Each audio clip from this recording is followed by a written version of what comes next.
I'm Sarah and I'm 45 years old, living here in Seattle. My days usually start with the soft gray light filtering through my apartment window, often accompanied by the steady patter of rain against the glass. I work as a medical biller, a job that requires careful attention to detail but doesn't exactly spark joy. It's honest work though, and it pays the bills, most of them anyway. I've always been good at keeping things organized, at being the strong one, the person people could rely on. For years, that person was my younger sister, Emily. She was 5 years younger than me, full of bright ideas and a laugh that could make even the gloomiest Seattle day feel a little lighter. My dream, a quiet one I rarely spoke aloud, was simply to have enough comfort and security to one day take a trip with Emily, just the two of us, maybe to a sunny beach somewhere far away from the rain. We always talked about it, making plans we never quite got to keep. Then, just 3 months ago, my world tilted on its axis and everything went dark. Emily, my vibrant, funny, irreplaceable Emily, was gone. A sudden, aggressive illness took her so fast it felt like a cruel joke. One week she was calling me about a funny cat video, the next she was slipping away in a hospital bed. The doctors said they did everything they could, but it wasn't enough. Losing her wasn't just a heartbreak, it was like losing a part of myself, the part that knew how to truly relax and laugh without reservation. Since then, the rain outside my window has felt like it's mirroring the constant downpour inside my heart. Every morning, the first thought that hits me is that she's not here, and the last thought at night is the same. I feel this constant, heavy weight, a dull ache that never goes away. My internal nemesis, the voice that whispers to me, tells me I should have done more, should have noticed something sooner, should have forced her to go to the doctor earlier. It tells me that I am now truly alone in the world, and that I'll never feel that warmth or connection again. It tells me that the joy has gone out of my life for good, and that all I have left is this crushing sadness, a fear that I might just break completely. I tried, in the beginning, to keep everything together. I went back to work, forcing a smile and polite nods when people offered their condolences, trying to act like the capable Sarah everyone knew. I spent hours on the phone dealing with Emily's final arrangements, the endless paperwork, the impossible task of choosing a casket, all while feeling like I was moving through thick water. I wanted to honor Emily, to do everything right for her, but every step felt like a new challenge. I started volunteering at a local animal shelter, something Emily had loved, hoping to feel her presence there, to keep a piece of her spirit alive. But even there, surrounded by purring cats and wagging dogs, a fresh wave of grief would wash over me. The shelter felt too quiet without her infectious energy, without her squealing over a new kitten. The financial strain became another heavy burden. Emily didn't have much in savings, and the hospital bills were starting to pile up, a stark reminder of what had happened. I dipped into my own meager savings to cover things, but it felt like a never-ending hole. At work, my boss, a well-meaning but often oblivious man, kept asking if I was over it yet or back to normal, making me feel like my grief was an inconvenience. My friends tried to help, they really did. They'd bring over casseroles or invite me out for coffee, but their words often felt hollow. "Time heals all wounds," one of them said, patting my hand, while I felt like I was bleeding internally and time was just making the wound fester. Another told me Emily was in a better place, and I just wanted to scream that the only better place for her was right here, with me. I appreciated their efforts, but their inability to truly understand only made me feel more isolated, more alone with my sorrow. I knew they meant well, but it felt like they expected me to put my grief in a box and neatly tuck it away, when all I could do was carry it everywhere, heavy and unwieldy. One particularly rainy evening, several weeks after the funeral, I reached my absolute lowest point. I was in Emily's small apartment, the one she had decorated with mismatched furniture and bright, whimsical art. It was my job to clear it out, to pack up her belongings, to erase the physical traces of her life. But I couldn't do it. I sat on the edge of her bed, surrounded by boxes I hadn't even started to fill. Her favorite worn sweater was draped over a chair, a half-finished book lay open on her nightstand, and a silly ceramic mug, chipped at the rim, sat on her kitchen counter. Every item was a punch to the gut, a memory threatening to drown me.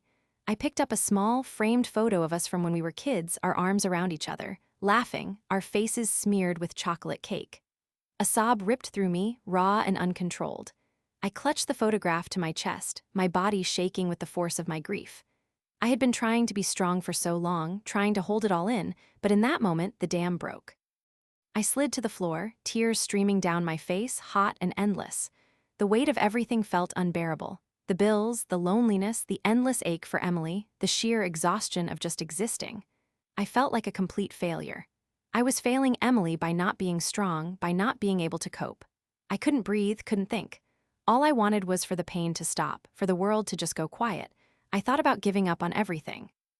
Letting my own apartment go, moving somewhere far away where no one knew me, where there were no memories, where I could just disappear. The thought of waking up tomorrow, facing another day without Emily, felt utterly impossible, a cruel and pointless sentence. I lay there on the cold floor, surrounded by Emily's things, for what felt like an eternity. My own phone was clutched in my trembling hand.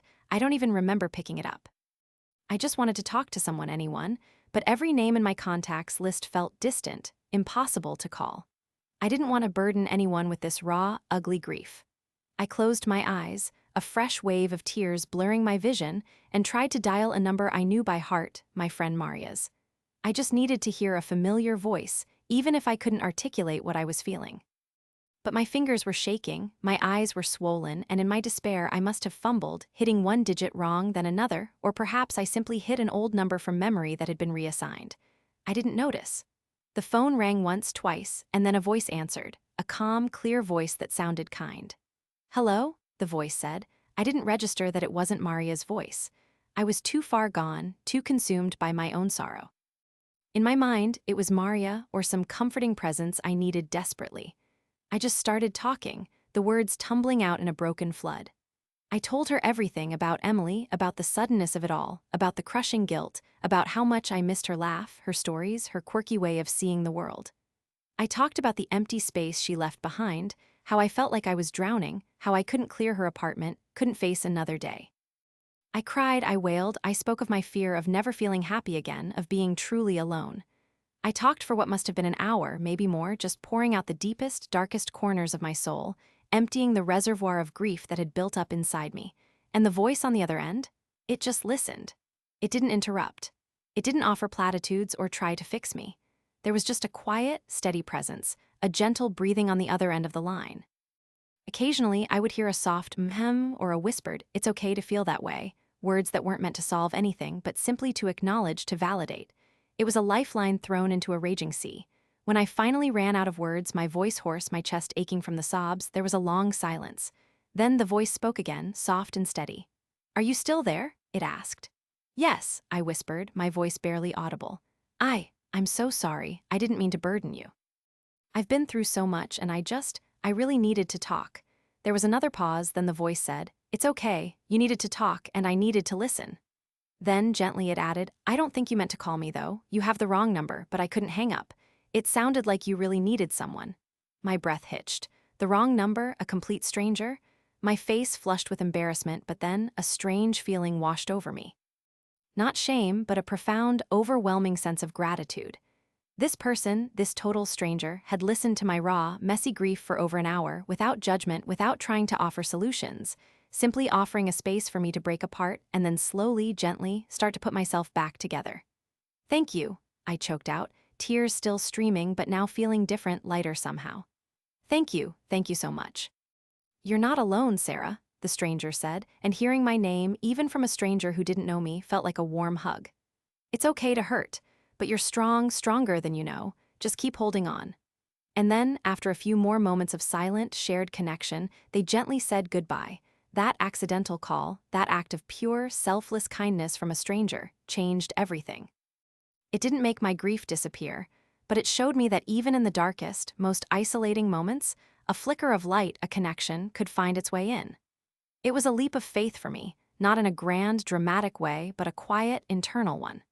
A renewed faith in humanity, in the simple, profound goodness that exists in the world, and a faint whisper of hope that maybe, just maybe, I could keep going.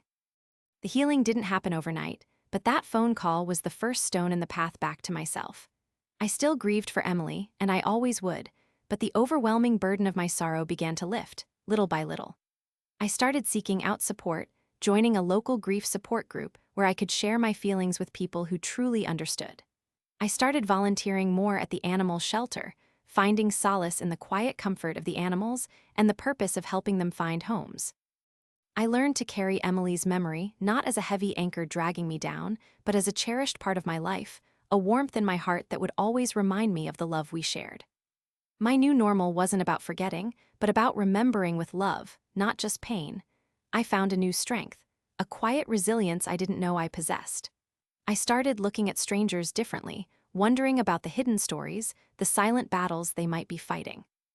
I became a better listener myself, at work, with friends, offering a quiet, open space for others to share their burdens, just as that stranger had done for me. I never told anyone the full, exact story of the accidental call, out of respect for the stranger's anonymity, but I often shared the general idea of how a moment of unexpected human connection had pulled me back from the brink. I wanted others to know that even when you feel utterly alone, help and kindness can find you in the most unexpected ways. Years passed. I found a new, more fulfilling job that involved helping people navigate complex systems, a role where my careful attention to detail and newfound empathy truly shone. I adopted a sweet, mischievous little tabby cat from the shelter, a tiny furball I named Emmy, short for Emily, and her purrs became a comforting sound in my once silent apartment. The Seattle rain still fell, but it no longer felt quite so lonely. I found moments of joy again, small ones at first, then larger ones, like the feeling of the sun on my face when it finally broke through the clouds, or the warmth of Emmy curled up on my lap. One crisp autumn afternoon, I was volunteering at a community memorial event for lost loved ones, helping people write messages on paper lanterns to release into the sky. My phone buzzed in my pocket. It was an unfamiliar number. I hesitated, but then, remembering the power of a single connection, I answered. On the other end, a voice, choked with tears and raw despair, began to speak, clearly thinking they had called someone else. They were talking about a profound loss, about feeling utterly alone, about a world that felt too big and too cruel. I recognized the sound of a spirit in pain, one utterly consumed by grief, just as I had been that rainy night years ago. Without missing a beat, I settled against a quiet wall, closed my eyes, and simply listened. The cycle of kindness had come full circle, and I knew exactly what to do.